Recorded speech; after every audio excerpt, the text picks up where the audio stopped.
పుష్ప 2లో అల్లు అర్జున్ తీసుకున్న రెమ్యూనరేషన్ గురించి చర్చలు జోరుగా సాగుతున్నాయి. ఈ చిత్రానికి ఆయన 300 కోట్లు తీసుకున్నట్లు సమాచారం. దీనితో అల్లు అర్జున్ భారతదేశంలో అత్యధిక పారితోషికం తీసుకున్న నటుడిగా నిలిచారు. రెమ్యూనరేషన్లో అల్లు అర్జున్ తలపతి విజయ్, రజనీకాంత్, ప్రభాస్, అజిత్ కుమార్ మరియు కమల్ హాసన్ వంటి ప్రముఖులను అధిగమించారు.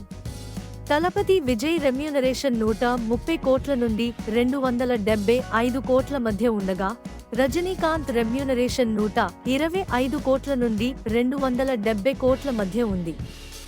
ప్రభాస్ 100 కోట్ల నుండి 200 కోట్ల వరకు పారితోషికం తీసుకుంటారు.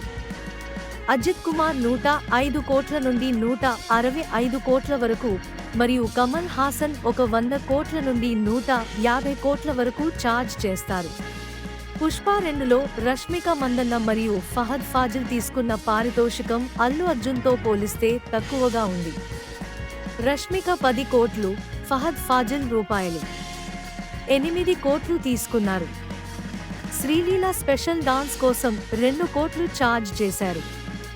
పుష్ప మొదటి భాగంలో సమంత రుత్ తన డాన్స్ కోసం 5 కోట్లు తీసుకున్నారు.